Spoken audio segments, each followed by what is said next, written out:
Hello, folks. Welcome back to World War II TV. And 81 years ago, the largest naval battle in history was raging in the Leyte Gulf off the Philippines.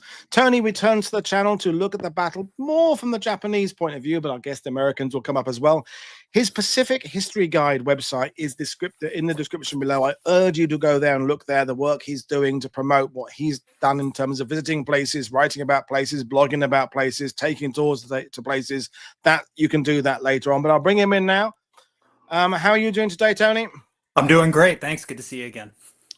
Good. And, the top of the show there, the biggest naval battle in history, it's kind of up there with something like Overlord or the crossing of the Rhine in that, when you look at that one to study, there's a lot of moving parts to that one, aren't there? A lot. Very, very complex. It's really, the Battle of Leyte Gulf is really 4 different engagements.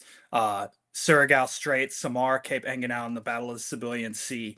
And yeah, largest naval battle ever. Who am I to dispute it, right? It's definitely an enormous, enormous battle. And I'm cautious when I talk about the Battle of Leyte Gulf because I find myself harping on certain parts of it, certain people, certain ships, and I don't want to kind of cast a wide net and then find myself ignoring certain parts of the battle. So today we're just going to focus on Vice Admiral Takeo Kurita, who is the commander of Center Force, and we're going to widen our scope a little bit, just to talk about the larger battle, and then we are going to talk about Kurita himself. So just a quick introduction. Again, I'm Tony Boccia. I previously talked about the Marianas from the Imperial Japanese Army on Saipan and Guam, but today I'm here to talk about Vice Admiral Takeo Kurita, one of my favorite people to talk about in the entirety of the Second World War. Okay, so like I just said, this is really a combination of 4 different engagements, and we're going to follow Admiral Kurita through 2 of them, which is through the Siberian Sea and off Samar. As Woody knows, I love presenting Second World War battles from the Japanese perspective, and that's what I'm going to do. I will talk a little bit about the Americans. There is a lot of debate around Kurita's actions at Leyte Gulf. Did he make the right or wrong decision? Did he run away? Did he lose his nerve, etc.?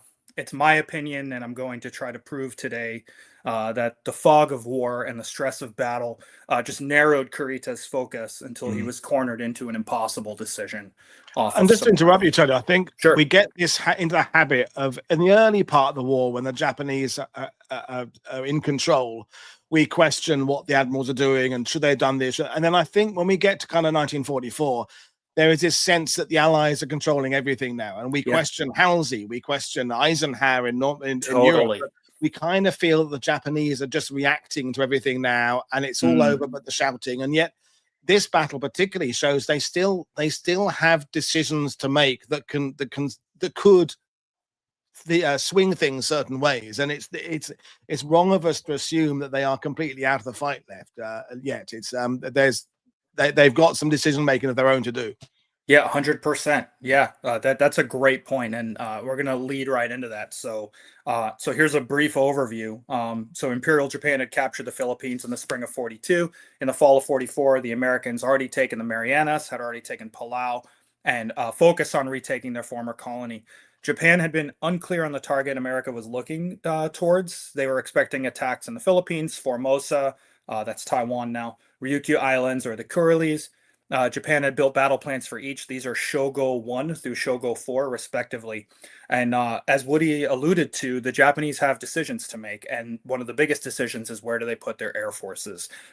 However, by the time the Japanese realized where the Americans were going, most of their air forces in the region were destroyed off Formosa. And that's on October 12th, where the 3rd Fleet just shows off the coast of Formosa and starts sending waves of aircraft into Okinawa and also Formosa, and just drawing out the Japanese air forces and just decimating them. Talking about the Japanese lost 500 aircraft in 3 days. So with these defenses softened, General MacArthur, his 6th Army landed on the island of Leyte on October 20th. This famously fulfilled MacArthur's promise to return and liberate the Philippines, but it's at that point where the Japanese know exactly where the Americans are going. The problem is they are several days behind the Americans. So although the Japanese had started the execution of Plan Shogo 2, the defense of Formosa, when the Americans began landing on the beach, they put Shogo 1 into effect. So this is a complicated, multifaceted approach that hinged on several large assumptions. The first assumption was that the U.S. Navy would be unable to resist engaging a Japanese carrier force. The second was that the 3rd and 7th fleets of the U.S. Navy couldn't cover all the approaches to the Leyte Gulf at once. And the third and final assumption was that the Japanese admirals chosen to lead this effort, would sacrifice everything to have one last final engagement with the Americans. And as it came to pass, the first and second assumptions were dead on, and the third one almost came to pass completely. The Imperial Japanese Navy divided its remaining surface and carrier forces into 4 arms meant to push the Americans out of the Philippines. And so just follow along with me on the map here. The first was Vice Admiral Jisaburo Ozawa's Northern Force. This is meant to be a decoy. 4 months on from the Battle of the Philippine Sea, the Imperial Japanese Navy Air Service had been decimated. Japan's remaining carriers, escorted by several older, slower ships, were tasked with distracting the powerful U.S. Navy Third Fleet into giving chase and abandoning their positions off the Philippines. The Japanese call this the main force. And I'm just going to pause here and say we're going to use the American terminology for this, only because that's just more commonly used. But the Japanese, and in much of the post-war reporting immediately following the war, was called main force. The center force under Admiral Kurita, you see him in the bottom left of your screen, leaving Brunei and splitting and heading on either side of Palawan. This is comprised of the most capable ships left of the Imperial Japanese Navy. This is the super battleships Yamato and Musashi, and this is the main striking force. In the Japanese plans, this is called the 1st and 2nd sections of the 1st striking force. It's kind of a mouthful. The Southern Force under Vice Admiral Shoji Nishimura had mostly older ships. His role was to fight his way north through the Surigao Strait, and if he survived, support Kurita in opposing the American landings. In the Japanese records, this is the 3rd section of the 1st striking force.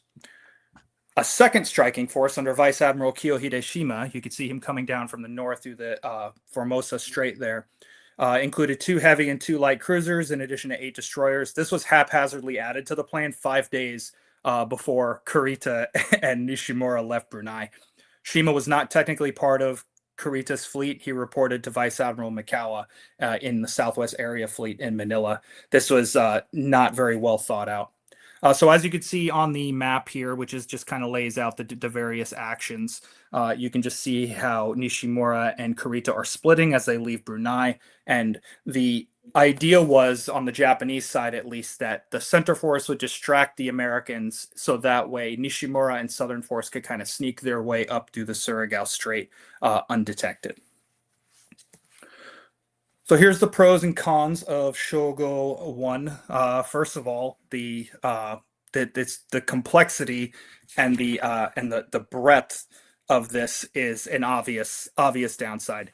The distance from Cape Enganau to the Surigao Strait is 1,000 kilometers. From Brunei to the San Bernardino Strait is 1,400 kilometers.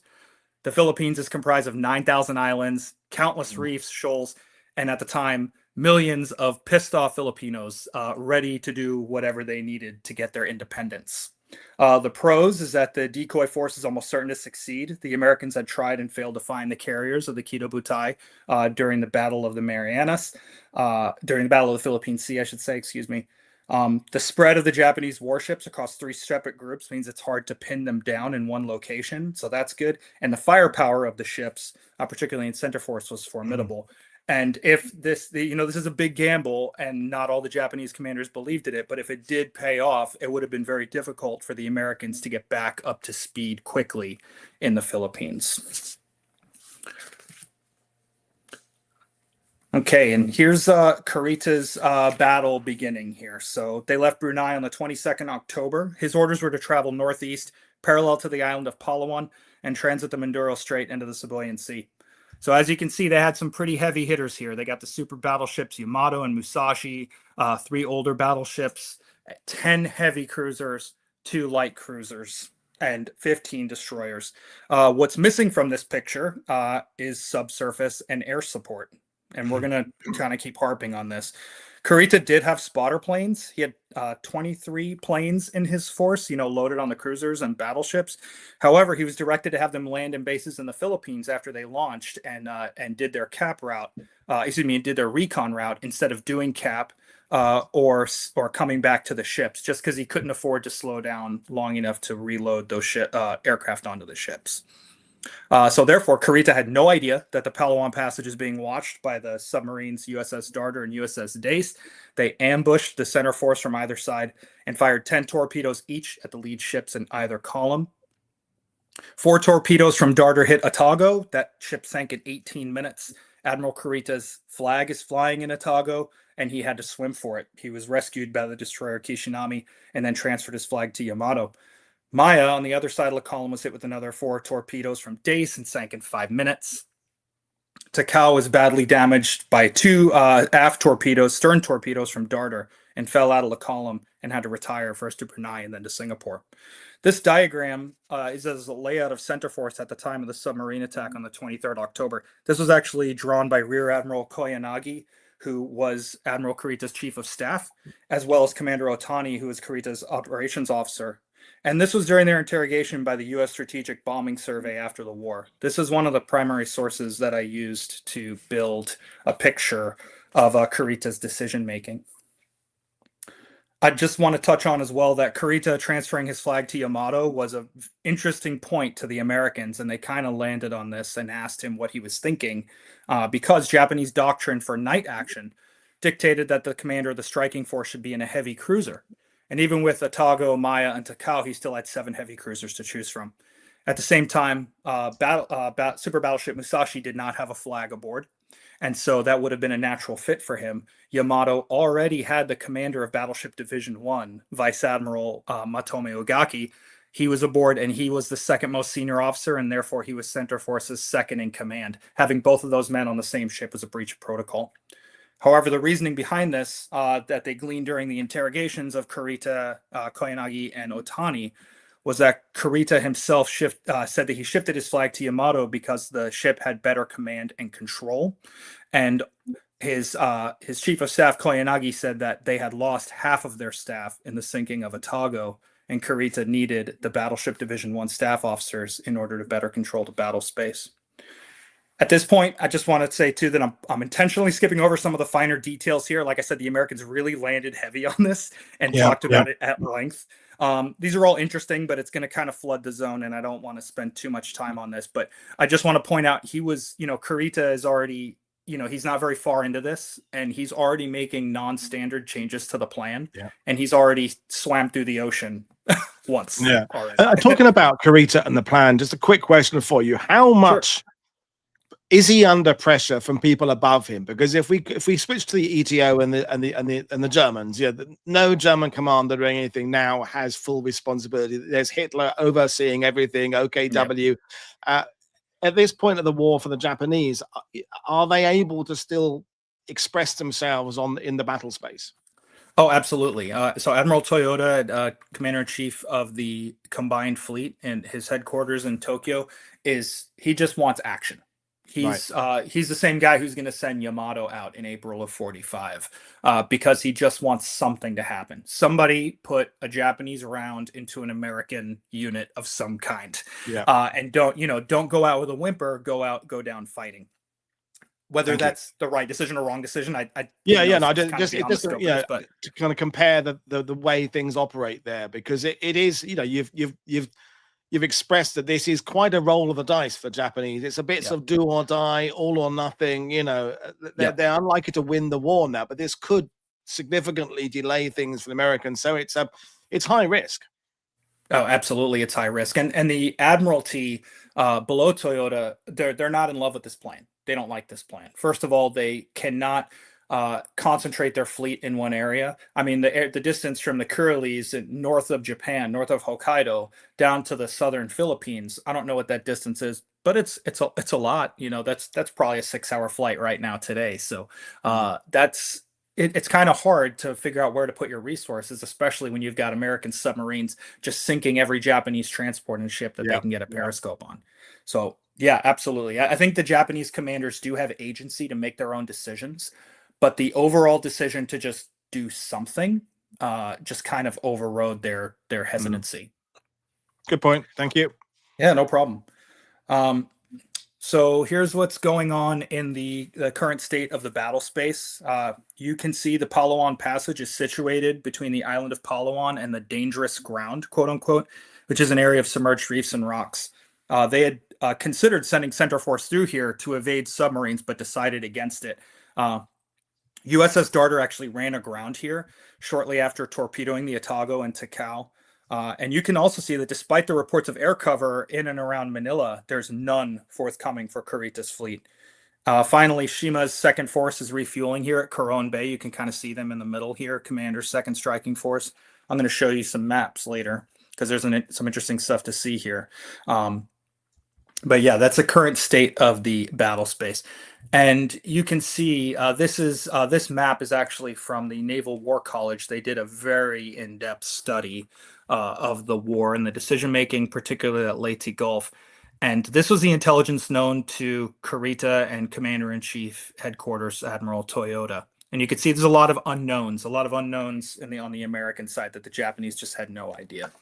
And there's no submarines really listed on here either, which is kind of funny that the Japanese didn't know where their own submarines were. Funny, tragic, not funny. So here's the air attack in the civilian sea. Center Force moves into the civilian sea. There's several things working against him. No air cover, no submarine support. He launched 10 float planes to try to find enemy submarines, but they didn't find anything and he couldn't recover them. They just went back to airfields on the Philippines and he never saw them again. He did receive regular reports of enemy aircraft and submarines, but he was pretty much powerless to evade these attacks. And he was also down 2 destroyers in addition to the larger ships because the Asahimo and the Naganami are escorting the wounded Takeo back to Brunei. And Kurita is still following the plan at this point, and he's for lack of a better phrase, hauling ass at 20 knots through the civilian sea, which is pretty fast for a giant ship like the Yamato and Musashi.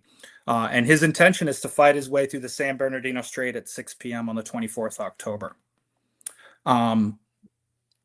So 3 times during the action in the Palawan Passage, Darter and Dace had reported the action in the position of Center Force. So due to Admiral Halsey's own plans, which I think we could fill up a whole nother 4 videos talking about, Third Fleet, suffice it to say, was not in the strongest position to find Center Force. It only had 1 fleet carrier, the USS Independence, on station, while the rest of the fast carrier force was taking on and dispensing fuel in the vicinity of Ulithi. Center Force was quickly discovered, however, and Halsey's staff sprang into action. He gave his famous 5-word order: strike, repeat, strike, good luck, which I love. They were joined by aircraft from throughout Task Force 38. And they quickly ganged up on the biggest ships, Yamato and Musashi, and eventually focused on Musashi as the main target. The Japanese and the Americans have some different details on the number of attacks. The Japanese have 5 separate strikes. The Americans only have 3. But regardless, over the course of 6 hours, Center Force took a beating. The XO of the super battleship Musashi, Captain Kenkichi Kato, told interrogators after the war that the total number of hits received on Musashi was 30 bombs and 26 torpedoes. That is just unbelievable. And the ship only sank because 2 of those torpedoes hit in the same place on the port side of Bresson number 4 engine room. The first one penetrated the outer hull, and the second one just went in right behind it and hit the inner hull. And they couldn't pump the water out because of the bomb damage. It's impossible to check the flooding. The ship eventually fell out of formation and sank around 7 p.m. However, aside from the heavy cruiser Miyoko, which had to return to Singapore via Brunei with a steering casualty, no other large ships took serious damage. And so it's essential to understand here that Halsey is not giving this his all. This is not Halsey's full attention. As mentioned earlier, he was cycling his various task groups into Ulithi for rearm, refit, and refueling. So by the time Task Group 38 was back together again, Kurita had already turned around and the battle seemed over. I just want to illustrate how badly the Japanese had blundered up to this point. It was 2.5 years since the Japanese naval aircraft had sunk the Prince of Wales in the Repulse. It's of surprise to nobody in the Second World War that you need air cover for surface forces. That being said, the Japanese aircraft in the Philippines had been active. They had been attacking Task Group 38.3 north of the San Bernardino Strait. They sucked the carrier USS Princeton. While they weren't successful, overly successful, it does bear out the fact that there was no air cover available for center force. And I realize this is a wordy slide, and I apologize in advance for that, but this really stuck out to me in Kurita's interrogations, where the question is, on the 24th, when you were passing through the central Philippines, did you expect air attack? The answer was yes. Question, were there plans to have protective fighters overhead? Answer, I requested that they send fighters from land bases, but they did not send any. Was fighter cover provided for in the operation plan, or was it merely requested? Answer is both. First, the plans from land bases were to attack the American task force and then shift south to act as cover for our force. And again, the great old Japanese Army-Navy rivalry. I love this final question. Do you mean that there were no Army aircraft in the Philippines, or that no arrangements had been made to obtain their help? Answer, no request was made of the Army. I don't know whether there were any Army planes there or not. So great move there, Japan. Spoiler alert, there were many Army aircraft still left in the Philippines. And the question of whether Admiral Onishi or his chief of staff, who we're about to talk about, made that request is just, I think, lost to history.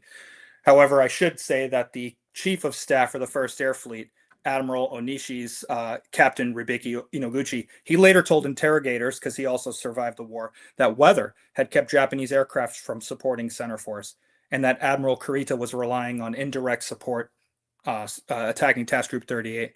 He also stated that during the Battle of the Sibuyan Sea, Kurita did not request air support at all because he knew there was no aircraft to be had. And it's also worth noting that as far as the weather goes, it's easy to blame the weather, but in the Philippines in October, there's something going on there that's, I found technically it's called an intertropical convergence zone. This is where trade winds are converging. Right. It causes erratic weather and frequent thunderstorms. So I think that bears out.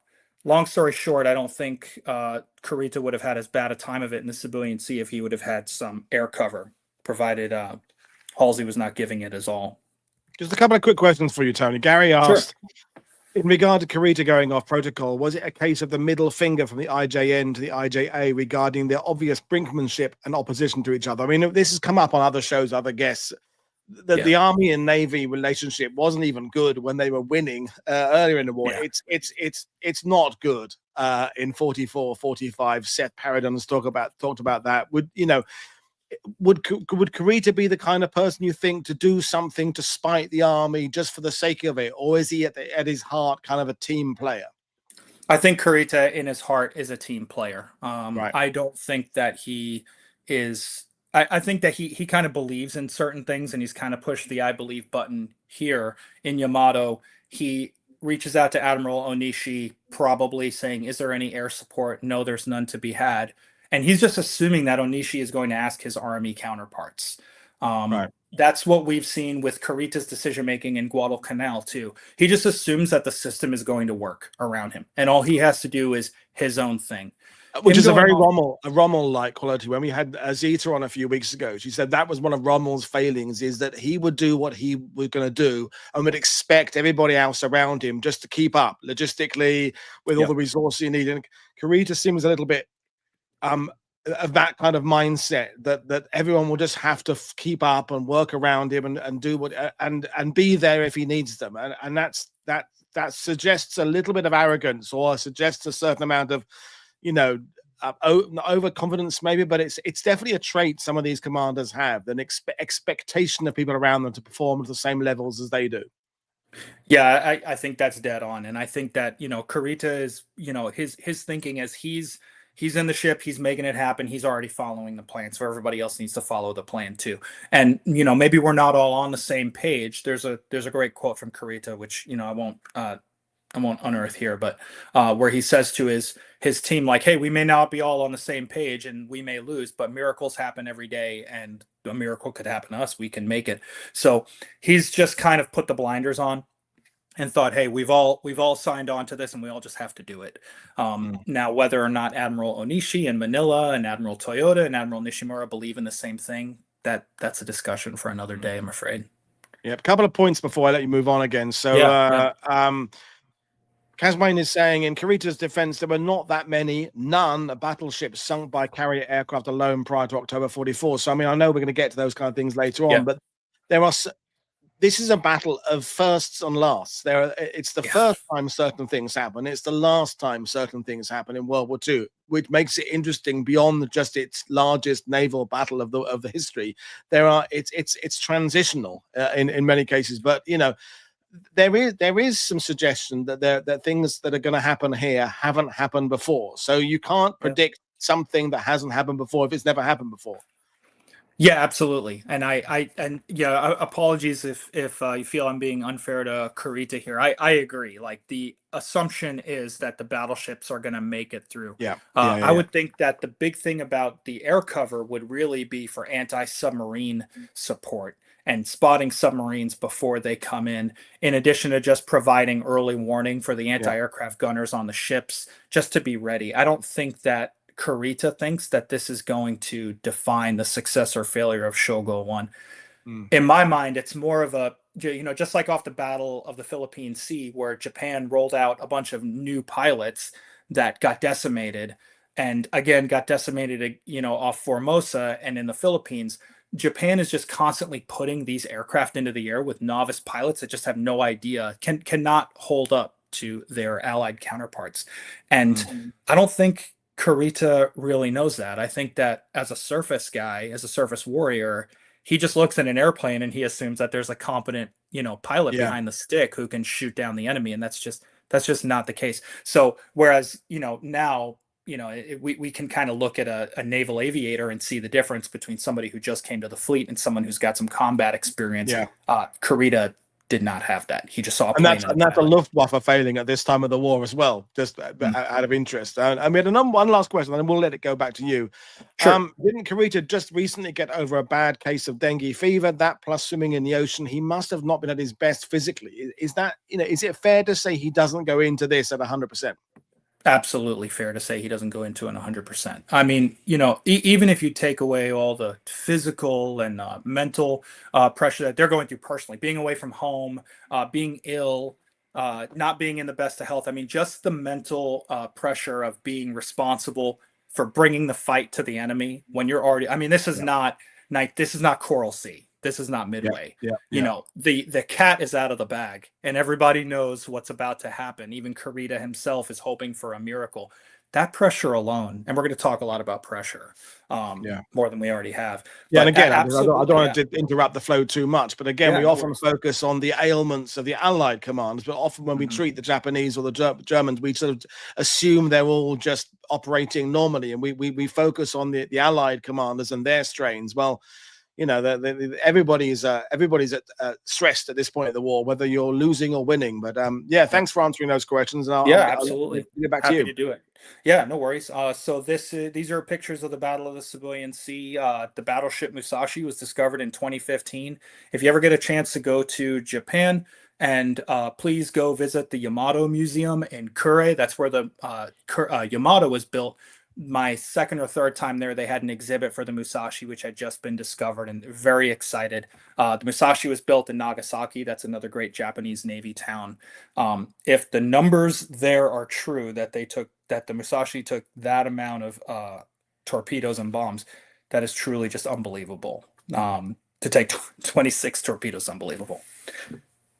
So Kurita is receiving intelligence throughout the Battle of the Sibuyan Sea, and by 1:15 in the afternoon, he has contact reports indicating that he was opposed by at least 2 groups of 10 ships each on the other side of the San Bernardino Strait. Allied intelligence shows that this is Task Force 38.2. There's another group with at least 2 carriers and 10 other ships north of them. This is almost certainly Task Force 38.3. And 2 more large forces seen south of the strait and adjacent to the island of Samar. This is Task Force 38.4 and probably one of the Taffies, either Taffy 2 or Taffy 3. In Leyte Gulf itself, there was reported from Japanese float plane reconnaissance flights 9 to 12 battleships, 14 cruisers, and 80 transports, in addition to destroyers and torpedo boats. So this is MacArthur's landing force and also Kincaid's 7th Fleet, the main striking arm. However, Kurita at this point didn't know certain things. He had no idea if Halsey was giving all of his ships and aircraft over to destroying Center Force. He didn't know if Ozawa had been discovered, and he did not know how Nishimura was progressing. And at the same time, he had to face certain facts. He's in the middle of what can only be considered a coordinated airstrike designed to prevent him from reaching Leyte Gulf. To reach the American landing beaches and fight to the death was always the plan, but he's got to get there first. It was at this time that he decided to reverse course during what turned out to be the last attack from Task Force 38. And this is around 3:30 p.m. And at 4 p.m., he flashed Admiral Toyota at headquarters and informed him of his reversal. So we have the benefit of hindsight to look at things holistically and see weaknesses in the strategy, shortcomings in decision making. We've already talked about some of that today. And so we know that Halsey's Task Force 38 did not destroy Center Force or even seriously hamper it. Yamato, largely untouched. 3 battleships, 6 heavy cruisers, 2 light cruisers, and 11 destroyers had made it out of the battle in fighting condition. And it's at this point that several unlikely things occurred all at once. So as the reports come back from Task Force 38 regarding the sinking of Musashi, and the Allied codebreakers reported that the Japanese had reversed course in the Sibuyan Sea, Halsey's men found Ozawa. Halsey, ignoring his own direction to leave a section of ships to guard the San Bernardino Strait, made a snap decision to go after Japan's carriers with the entirety of Third Fleet. As he did this, he recalled Task Force 38, and the skies over the Sibuyan Sea are suddenly quiet. And so Kurita and Yamato, he passed the sinking Musashi around 6 p.m., and then he realized for whatever reason, things have stopped. So he looked for some direction from Tokyo. He didn't get a response from Admiral Toyota, who's actually pictured here in the lower left of your slide. He didn't get any direction from Admiral Toyota when he reported his course reversal, but he asked again at 6 p.m., what should I do? And Admiral Toyota said, and I quote, all forces to the attack, trusting in divine aid. Basically meaning just hope for a miracle. The gods are watching you. So in a sense, Kurita's decision to turn around was brilliant. It acted as a feint. It completely fooled Halsey. It allowed Center Force to break through the San Bernardino Straits undetected. However, the reversal also pushed the Straits transit back by 6 hours at midnight by 6 p.m. His arrival time in Leyte Gulf was also pushed as a result, and this meant that Center Force would not be able to meet Southern Force at the agreed time or distract the enemy in order to ensure Southern Force could transit the Surigao Strait undetected. And so as Halsey's carriers headed north to engage Ozawa, the cap aircraft from the USS Independence, they record in their logs that they notice that the navigation lights in the San Bernardino Strait are suddenly turned on. It's also been supposed in some of the secondary sources that they may have seen the ships of Center Force transiting the strait. However, that seems unlikely given when Third Fleet would have been heading north and Center Force heading east. However, Center Force went through the straits at 20 knots in the middle of the night, traveling in single column for most of the way. Kurita said his ships were able to navigate visually. He did not anticipate a surface fight as he came out of the straits and was not at general quarters throughout the night, but still fatigue was an issue. His chief of staff, Admiral Koyanagi, he later told his interrogators, the question was, were the crews of the ships noticeably tired by this time after the events of the 23rd and 24th? And the answer was fatigue was evident at this time, but their fighting spirit was very high. Still, they were very tired. Admiral Nishimura isn't the focus of this talk with Southern Force. We should probably cover him in a later installment. His example of Imperial Japanese Navy sacrifice and adherence to duty, it's worth studying. It's worth talking about. However, suffice it to say that as Kurita is transiting the San Bernardino Strait, Nishimura is heading north through the Surigao Strait and right into the guns of the 7th Fleet. This is the last battleship-on-battleship action in history. Japan lost the Huso and the Yamashiro, the heavy cruiser Mogami, and all chances of closing the pincers on the U.S. landing force at Leyte Gulf. The second striking force under Admiral Shima never engaged the Americans, never even saw Americans, and seeing the results of the fight in the Surigao Strait turned around. And the important thing to consider here is that the 7th Fleet is not in a position, either physically in terms of armament or materially in terms of gunpowder and food and things like that, to cover both approaches to the Leyte Gulf. The landing forces and the naval support that they relied on had almost no defense against an enemy that could make it through the San Bernardino Strait uncontested. And I imagine there's a lot of folks listening to this talk who may be frustrated that we're not digging into the Battle of Surigao Strait. So here's my disclaimer. We will talk about it later. Don't come at me in the comments. And I promise we will talk about this, because you can't Google Leyte Gulf without talking about Surigao Strait. Gets battleship people all excited. Yeah. So here's the current state of the battle on the morning of October 25th. Halsey's Third Fleet, like we said, is moving north to engage Ozawa. There's nobody guarding the San Bernardino Strait. Kurita and Center Force cleared around 2:40 in the morning. Nishimura's last transmission to Kurita was, "I have done my duty and accomplished my mission." Interesting point, what mission he's talking about and what duty he's talking about. But like I said, we'll discuss that in a later video. At the moment, the reality, the facts on the ground, there's something like 20,000 Allied personnel ashore on Leyte and a mix of transports nearby. There's no surface combatants in the Leyte Gulf. Kurita told his interrogators after the war that he assumed at the time, based on the intelligence he received, that there was one battleship escorting the American carriers and the rest were in Leyte Gulf supporting the landings. That was not the case. Okay, so at 5:45 a.m., the USS St. Lo launched a scout plane. This is a TBM Avenger. The pilot spotted a large surface force heading south toward Leyte Gulf. This plane was seen by spotters in Center Force, who started firing anti-aircraft rounds almost immediately because they think this is a scout plane for an incoming airstrike by American carriers. And as the masts and flight deck comes into view at visual range at 6:40, Kurita's force comes to the conclusion that this is a mix of fleet carriers and battleships, among other combatants that were reported the day before. His lack of air cover served Kurita badly here. Again, this is in fact Taffy 3, which is part of 7th Fleet. This is a small group of 6 escort carriers, 3 destroyers, and 4 destroyer escorts that are supporting the landings on Leyte.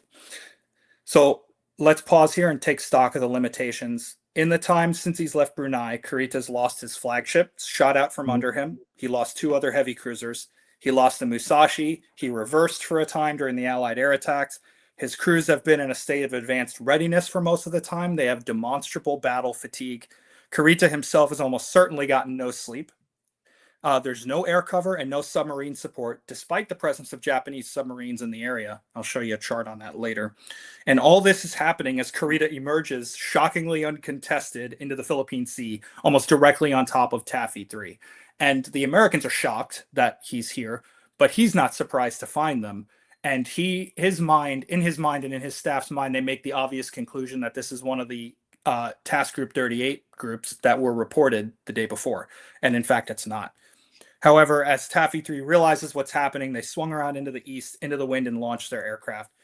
These escort carriers, as many people who are listening to this know, they're smaller, they're slower. These are the Jeep carriers, as they're known, and they're not as equipped as their larger sisters for anti-ship or anti-air. They're there to support the landings on Leyte. So when they do get airborne, they've got just a ragtag mix of armament.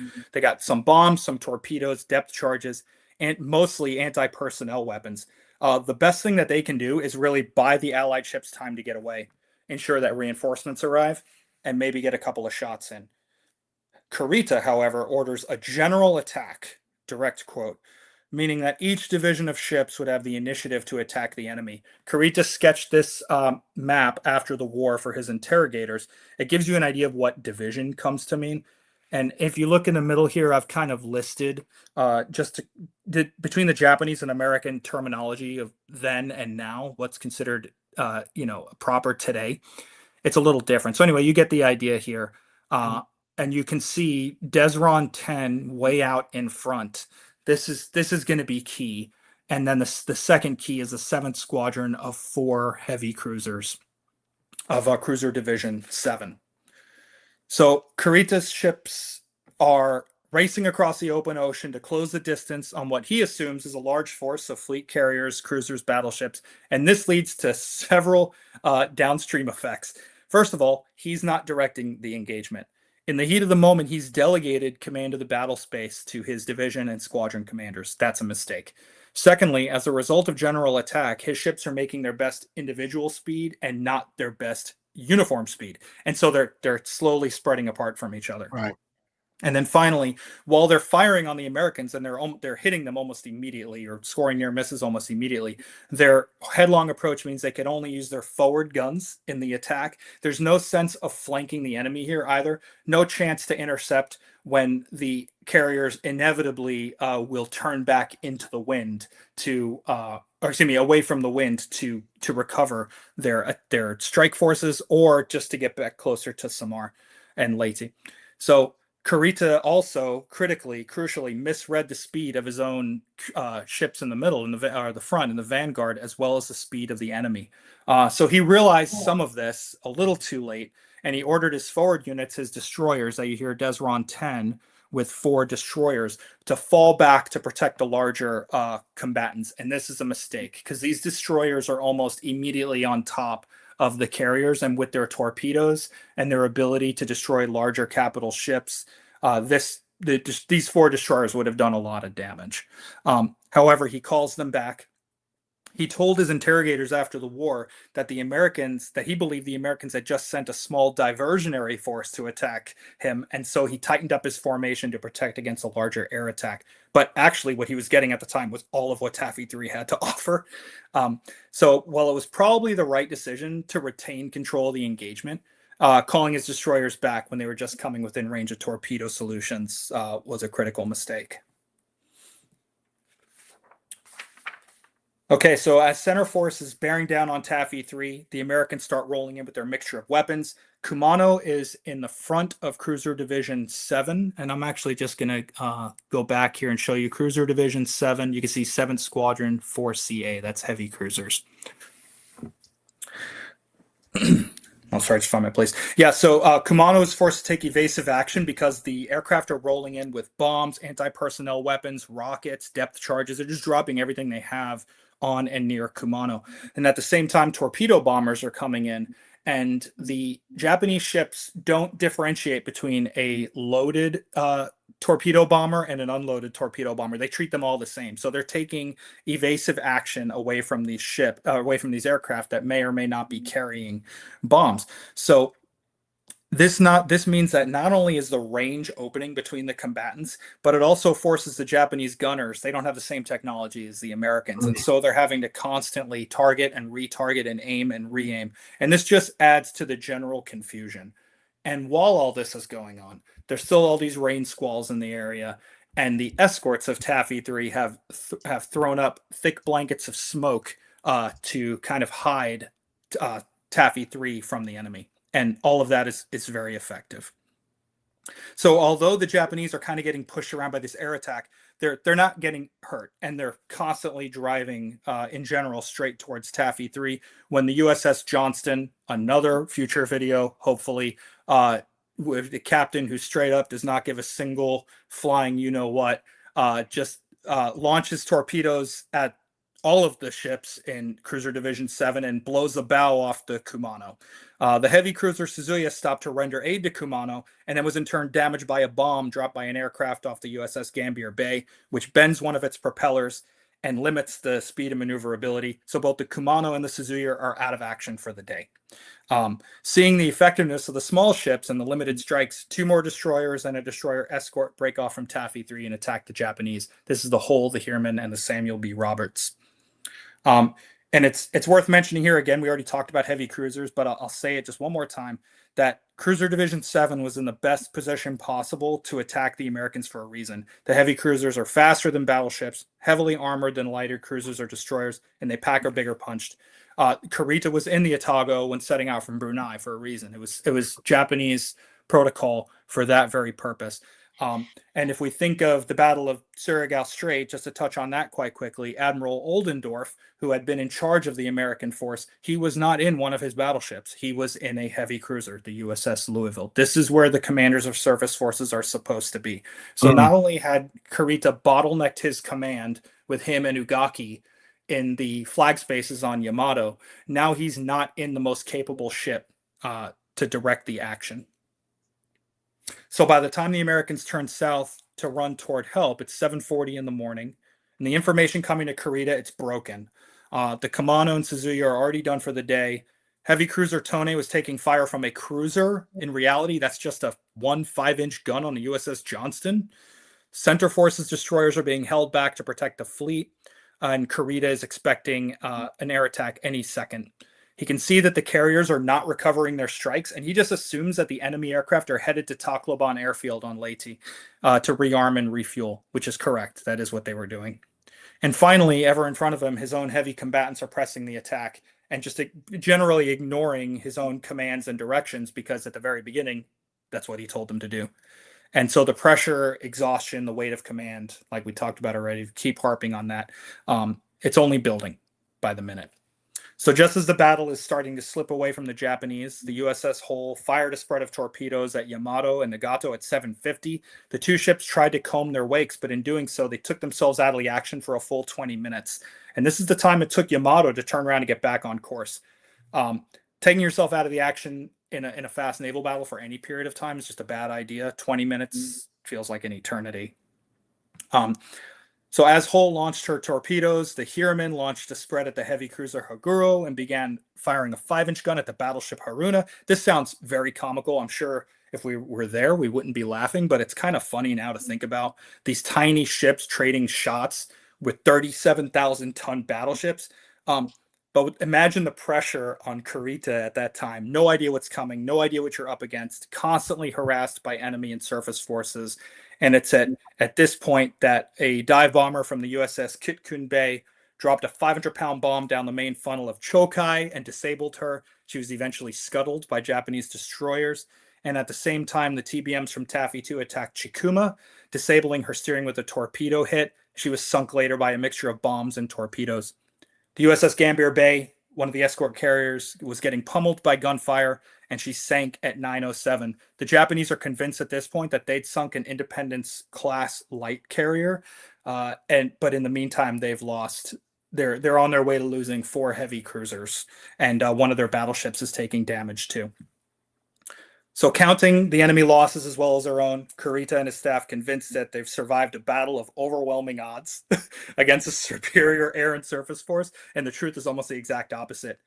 So right after the Gambier Bay rolled over and sank, Kurita sent a signal to all his ships, all ships, my course north, speed 20, and turned away from the enemy. And this has been a topic of lively discussion almost from the moment it happened. And luckily, we have eyewitness and first-person accounts to help clarify things. And it all boils down to decisions taken with Kurita and his staff, the lack of information present, the current picture of the battle space, and the physical and material requirements that would have been necessary to continue Operation Shogo 1. But before I dive into that, I want to open it up for questions, because I imagine there's some questions about Civilian Sea and the action off Samar. A little bit. Trent Zelenko, who's using a different name today, was talking about the radar Japanese had. So I'll kind of read what he said there. Sure. Atago had a prototype combat information center 2. Atago had 3 very special Type 22 10-centimeter radars. 2 Type 22 were built into the fore and aft 8-inch gunfire direction. 1, then I'm going to find the next bit. He's going on about 1. Where's the next bit there? One of them was using meters instead of yards as its unit of range. So the Japanese have experimental radar. From your interpretation of Kurita, is he old school? Is he new school? Is he kind of up to date with the new kind of tech? Because as you said earlier, Tony, the Americans are winning the battle of tech by 44. They've got fire control better on the ships. They've got aircraft maintenance ready, triage. They've added all the extra trades so they can do the tasks of repairing and managing things.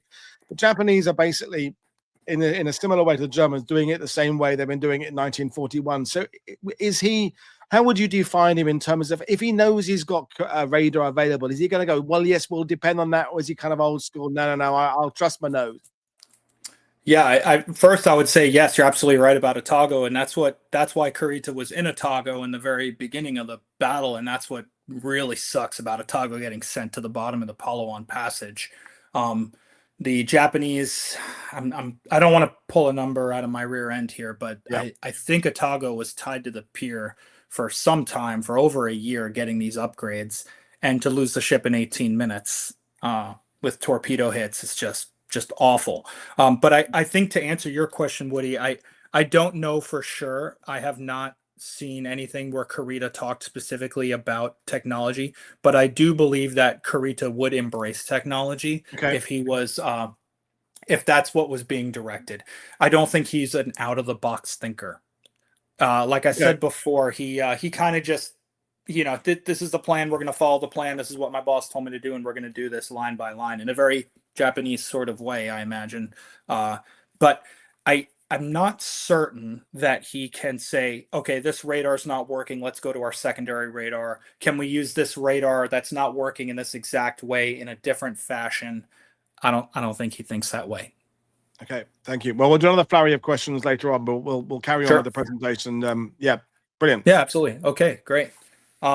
So this is Rear Admiral Koyanagi. He's the chief of staff to Kurita, and this is his interview following the war. This is his clarification on the Battle off Samar. So the question is, to go back to the action at the same time when you broke off, why were the van cruisers, the leading cruisers, recalled from the attack? Answer: the order to rendezvous was given because we thought it was useless to chase your forces due to the reasons stated before. Our fuel was short and your speed was too great. Question: did you know at the time on the Yamato that your 2 leading cruisers were within 10 kilometers of our surviving ships? Answer: we did not know on account of the squall and smoke. Question: you did not have reports from the cruisers by radio telephone? I received a report from the 10th Destroyer Squadron that they attacked the American forces, but I did not know exactly where 10th Squadron was. This is the first time that I knew these cruisers were within 10 kilometers of the American ships. Imagine that feeling, talking to your interrogators. It was almost exactly a year after the end of after this battle, where he finds out that his ships were within striking distance where they could have completely destroyed Taffy 3. Must have been just a crushing feeling. But, serves to illustrate the lack of information that they had. In fact, the 10th Destroyer Squadron had been on the leading edge and then been called back to protect Center Force. So what I think happened here is Koyanagi received a report that his destroyers were working on torpedo firing solutions, but never fired those torpedoes. That was the engagement that they were making, and then they were called back. And then that's why he's saying he didn't know exactly where they were, probably because they were in between, transiting between, shooting at Center Force and then heading back. So I see somebody just commented, amazing honesty for a IJN officer. Yes, there is a lot. I'm going to talk about this resource at the end. There is a lot of candid, absolutely candid and straightforward honesty in this. There's some bias I can tell too, but on the part of, I believe almost nothing I see from a Japanese Army officer of the Second World War without it being clouded by bias. But the Navy guys feel like they were, especially the senior guys, feel like they were dragged into the Second World War by the Japanese Army. I find it hard to dispute that. And so, they're just kind of like, we knew if we were going more than 2 years, we would lose. We're not surprised by any of this. What do you want to know? And when you're reading these interviews, that's how they approached it. Even Kurita himself. So, and I just want to say here at this point that, the decision to the decision to turn back, or excuse me, let me back up here. Kurita's decision to turn back did not mean that he went straight back through the San Bernardino Strait. When he turned away from the action shortly after Gambier Bay sank, that was about 10 minutes after 9 a.m., and he didn't transit the strait until 12 hours later. And in my opinion, this is an important piece of information that's kind of missing from the larger Kurita story that's out there, and it paints a different picture. So he had turned Center Force around. It was once again headed southwest toward Leyte at approximately 10 o'clock when they were jumped again by Allied aircraft launched on Tacloban Airfield. A second attack rolled in shortly afterward, and although the damage was minimal, this solidified in Kurita's mind that the plan had to be changed. And it's at this point that Takeo Kurita decides that the plan needs to be altered, and not before then. And that is absolutely, talk about adherence to duty, call it stubbornness, call it whatever you want. It's after all this loss that he decides to change the plan. And he does so because he has no information or contact with Nishimura or Ozawa. He launched 2 scout planes to search the Leyte Gulf and Surigao Strait, neither of which returned. That was the plan. However, they also didn't provide any useful intelligence. Kurita thought it was likely that U.S. aircraft would be waiting in the Gulf alongside the powerful surface forces he had heard about earlier. He wasn't thinking, in his own words, about fuel or how to get home, but he just wanted to pack the biggest punch possible to ensure that his mission was met. And to this end, it made more sense to fight in the open sea against the enemy rather than attack an unknown force in a restricted environment and be destroyed. And at quite the same time, it's just as likely that the only American ships present in the Gulf are transports, empty transports, and that's just a poor choice of target. As it turns out, that's exactly what was in the Leyte Gulf, was just empty transports. And so we're not going to get into right or wrong, but his decision, you know, he did have he did have those decisions to make, and he did have some good information in front of him. So therefore, he turned north and set the following orders. They would attempt to engage the Americans, which were presumably fighting Ozawa as Ozawa made his way south. If they couldn't make contact with Ozawa or the Americans, they would make for the San Bernardino Straits by sunset to ensure the adequate night cover while transiting the Philippines. And all the while, Center Force is enduring something like 11 air attacks from aircraft during the 25th. However, Center Force never found Third Fleet, never found Ozawa. And by 2 p.m., they turned west toward the San Bernardino Strait. So let's examine what Koyanagi said later. He gave the Americans 6 good reasons for Kurita's decision. First, Nishimura's force had been completely destroyed. Second, there was no choice of Center Force joining other units of the Navy. The transports may have been gone from Leyte, meaning that the Americans are already ashore and it's kind of pointless. There's a chance of being trapped in the Leyte Gulf. There's also a chance of being pinned between 2 different U.S. task groups, and then the lack of fuel or resources. So if you get all the way in the Leyte Gulf, there's nobody to fight. You don't have enough gas to get out of there and go fight another day.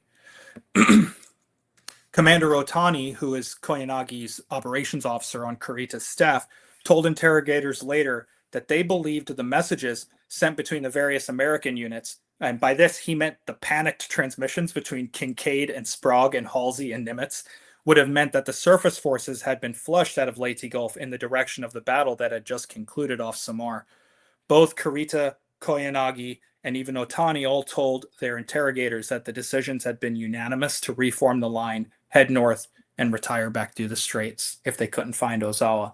And I want to point out here, too, that Kurita was known for being someone who would take decisions quickly. He would just get the information from his staff and just make a decision right there. He wasn't one to kind of like sit around and think about it for a while, which means he's almost like Halsey in a way. One would say maybe a little less gut instinct than Halsey, but definitely, you know, we're not waiting. This is what I have, and this is what we're going to go with as far as information. Masanori Ito was a professor and a journalist. He wrote a book that I recommend to everybody called The End of the Imperial Japanese Navy. It was written shortly after the end of the war, and it was taken during using his own notes throughout the war. He wrote that Kurita decided not to press his attack at Leyte Gulf based on these 4 factors. There was insufficient intelligence on enemy forces to the north and south. Aircraft from Taffy 3 had been rearmed at Tacloban. 7th Fleet, is nearby and still a potent force. And there's an enemy force near Sulalan Island that actually was not there. That was part of Task Group 38. However, they did not know that.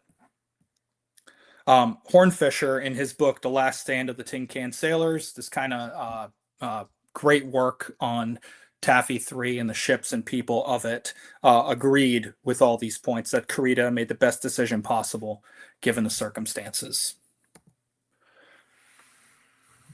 So Vice Admiral Kurita and Center Force transited the San Bernardino Straits around 9 p.m. on the 25th October, leaking oil from 1,000 seams.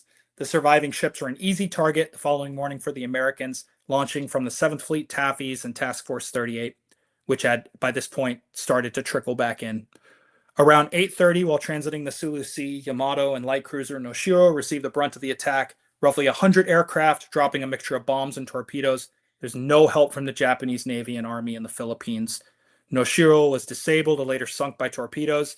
Yamato took 6 direct bomb hits and several near misses.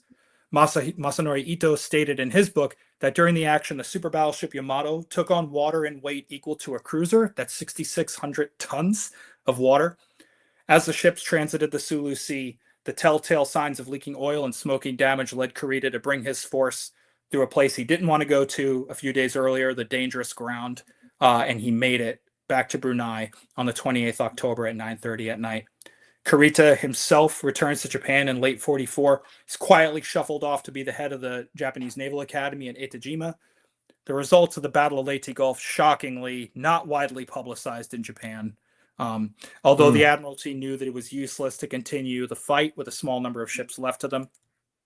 With the losses of the battleships Musashi, Yamashiro, Fuso, the heavy cruisers Otago, Maya, Suzuya, and Chokai, the light cruiser Noshiro, in addition to nearly all of her aircraft carriers, the IJN never again seriously contested a battle space in the Second World War. Fully 12,000 Japanese sailors were killed as Imperial Japan's Navy tried and failed one last time for a decisive battle with the Americans, this time at Leyte Gulf. And as it turns out, when the decisive battle came in terms favorable to the Japanese, they were unable to recognize their advantage and they turned away. Yeah. And I just want to point out that these numbers, I always think about like what survived the Second World War. And in America, we have so many museum ships that are just everywhere. Not enough, really, in my opinion, but we still have a lot. And in Japan, there's almost none. So of the ships that survived the Battle of Leyte Gulf, only 3 saw the end of the war. Miyoko and Takeo were surrendered to the British at Singapore. The battleship Nagato was used as a target ship in the Bikini atomic weapons tests. The Congo was sunk in the Taiwan Strait. The Kumano was sunk in the Philippines. Haruna sunk at Kure Harbor. Yamato and Yahagi were sunk in April 45. And Haguro in the Malacca Strait in May of 45. And then Tone, one of the last ships to be sunk in the war, sunk in Kure Harbor in July of 45. So these pictures here show the Takeo at the bottom. That's at Singapore when she's being surrendered to the British. To the right of that is the Bikini Island weapons test with the battleship Nagato. This is Masanori Ito's sketch of Kurita's track chart coming back through the dangerous ground toward Brunei. And you see the wreck of the Musashi on the floor of the Sibuyan Sea. And then that is the front of the Naval Academy in Etajima, which I also recommend going to if you're ever in Japan. And with that, I open the floor for questions. Well, brilliant stuff. This is a representative comment from Brian there. Tony needs to write a book. So there you are. To add to your list of things to do, write a book. Thank you.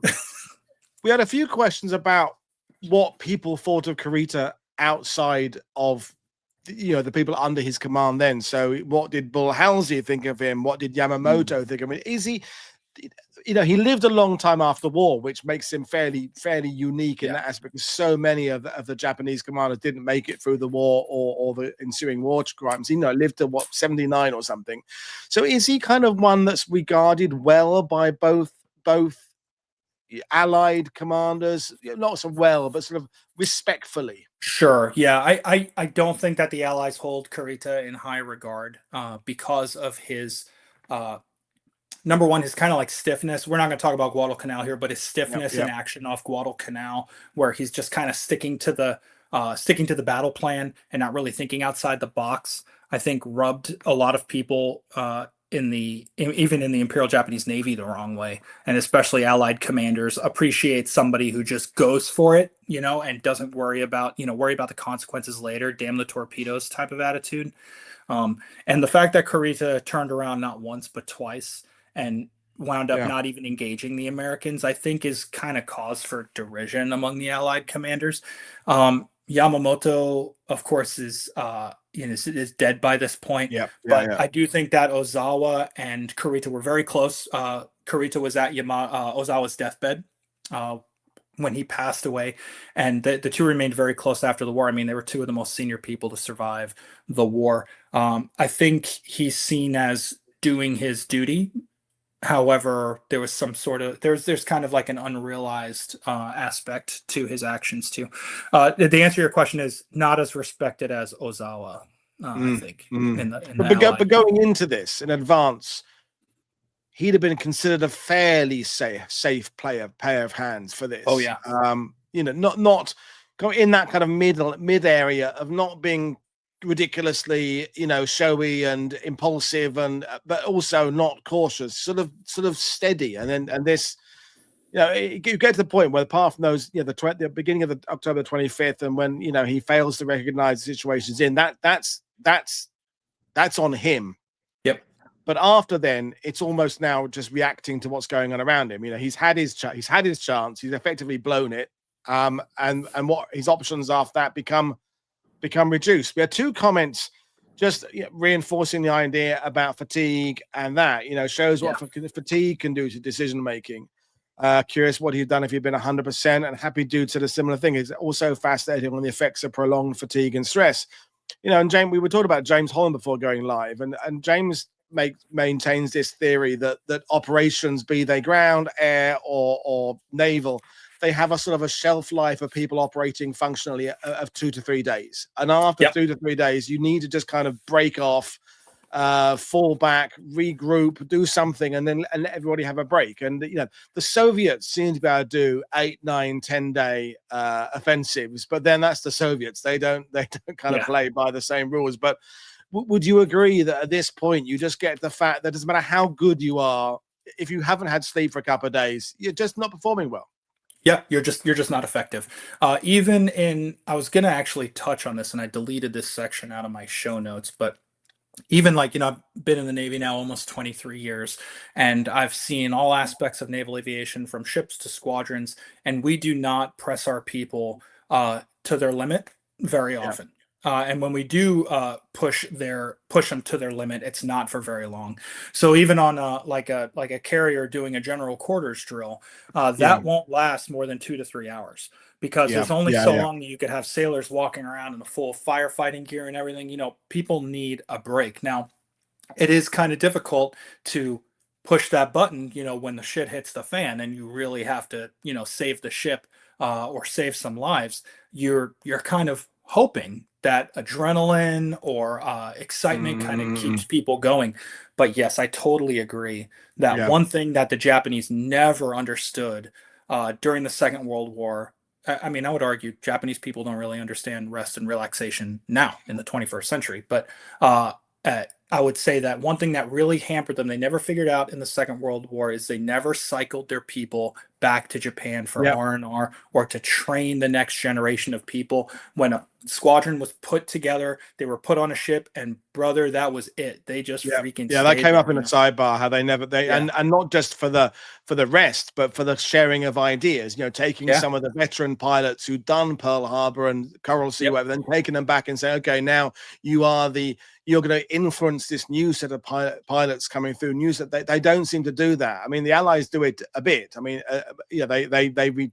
you've done your tours, go back and train. But famously with the Bomber Command, people after 1 tour or 2 tours went back and trained others. And I was with a Navy SEAL, a 2000s Navy SEAL in June. He was saying, training is where you push people to limits, but you never push people to limits in operations, because in training someone can just pull the plug and just say stop, because you've realized people have reached some sort of critical point where their health is in danger. But in an operational, if you've got to the point where you're pushing people, you've already kind of fucked up in a sense, haven't you?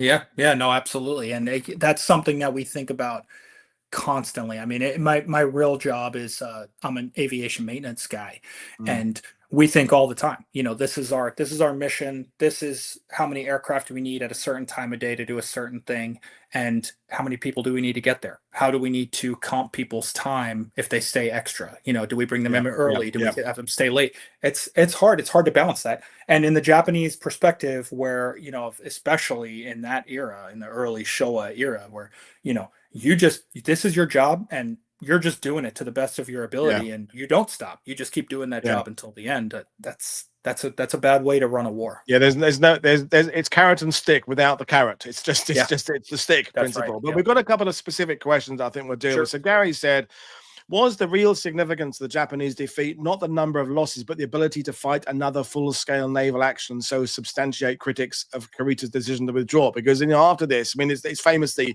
the first use of kamikazes. After this, like the Germans, it's sort of last-ditch stuff. It's the last jet fighters. It's special weapons, wonder weapons. The Japanese have to resort to that kind of stuff. So would you agree that it's more their ability to wage war?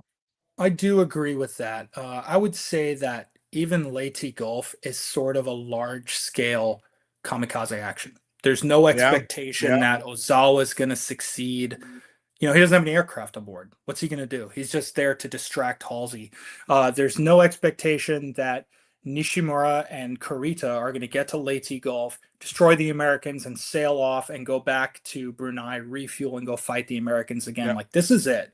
And, you know, in April of 45, Admiral Toyota sends the Yamato out on the last sortie. And the idea was to just send Yamato to Okinawa, beach itself, and be an anti-aircraft platform or a surface gunnery platform, a fixed surface gunnery platform. And that's just, you know, you gave up at that point. And I think that really the watershed moment is really the Philippine Sea. When they lose all those pilots, that is it.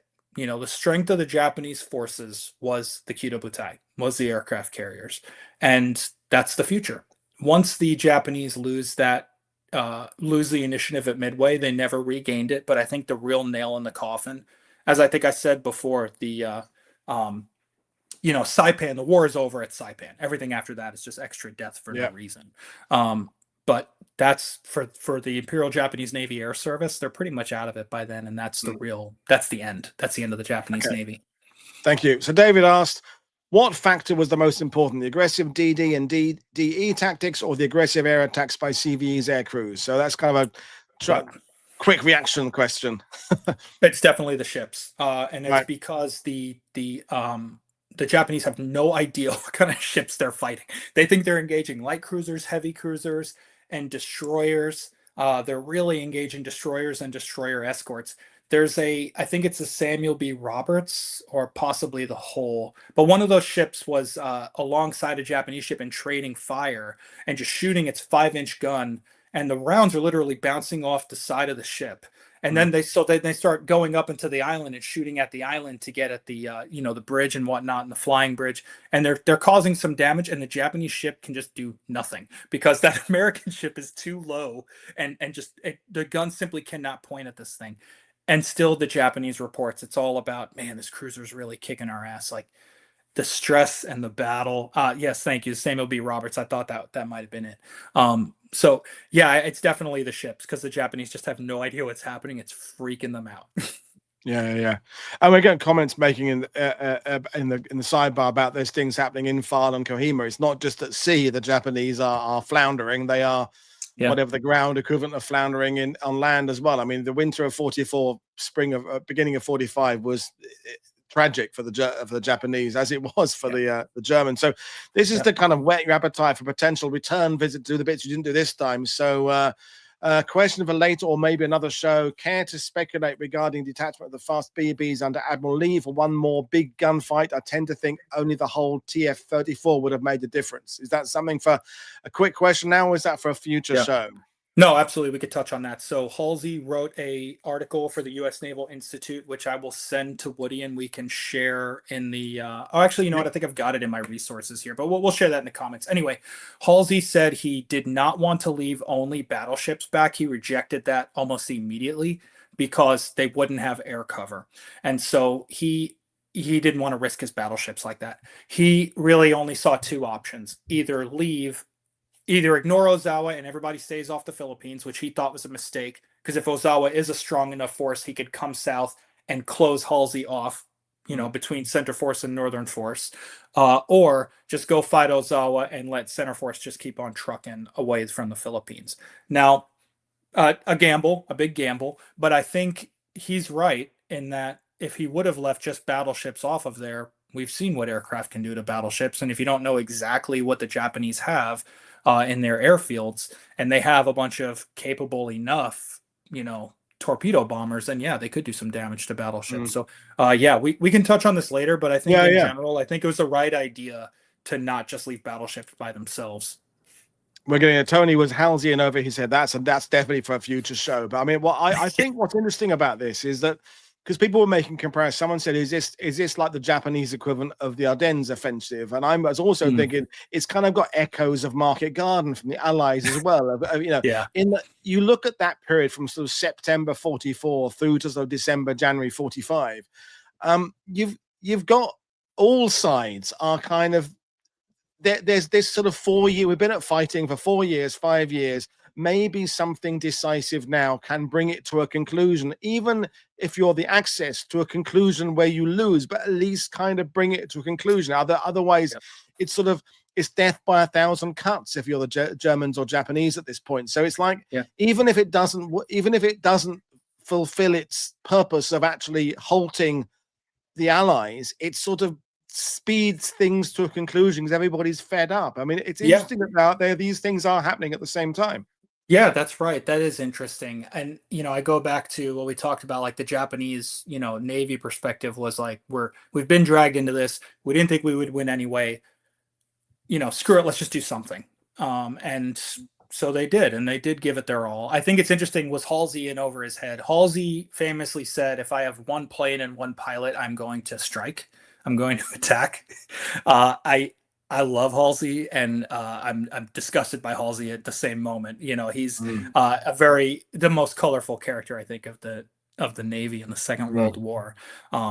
Certainly a polar opposite to the very black and white seeming Nimitz. I don't know what Nimitz was really. Nimitz is so good. He's boring, isn't he? In a weird way. Boring, yeah. You know what's going to happen. You know what's going to happen with Nimitz. And with Halsey, you don't know. You don't know. So, but I think, Halsey operated on that edge of utter success or failure, and that's where he lived, and that's where he did his best work, was on the knife edge. So was Halsey in over his head? Yeah, probably. I think he always was one inch away from being in over his head, and that's where he did his best work. I mean, it's another big discussion of the day, but I think Midway is probably still the most discussed American naval battle of World War II. But for me, it seems that one, to some extent, the outcome was already determined by the positioning and the classic things we know about from that battle. This one, Leyte Gulf, still has this sense of all the way through it, there were moments that could have swung it back a different way and changed outcomes. Midway has a certain amount of totally foregone conclusion about it after a certain point of the battle. And I think that's why Leyte Gulf remains more for the people who are really fascinated by decision making on the fly. I think Leyte Gulf has more to offer in a kind of a Market Garden parallel, weirdly. Yeah. I don't know if we can go back to the presentation, but there's a chart from the Naval War College. These are the sources. I'll put these in the comments.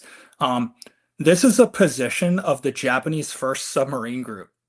Imagine if any one of these freaking submarines would have got in on the action. We don't even know if they were here or not, but let's just say, for the sake of argument, they are here.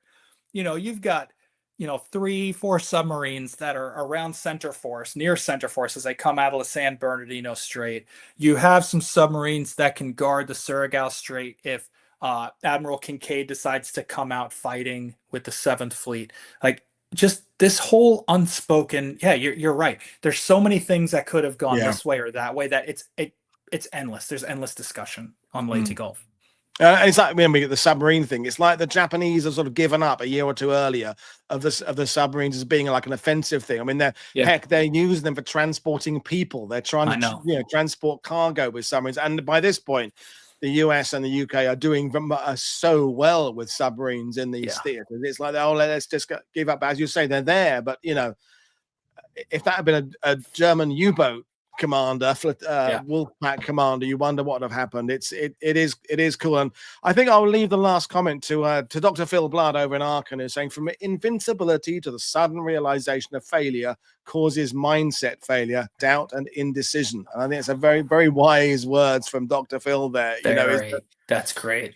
The Germans and the Japanese, they're reaping what they've sown. It's all coming back to bite them now. But you've got to throw the dice, even though that there's no real outcome except defeat. It's controlling the circumstances of your defeat in a weird way. But anyway, Tony, it's been absolutely fantastic. I urge people to go and check your website out. So the link is in there below, and there's the QR code. If you're on your phone, you go there, and that takes you straight to the Pacific History Guide and all Tony's latest work.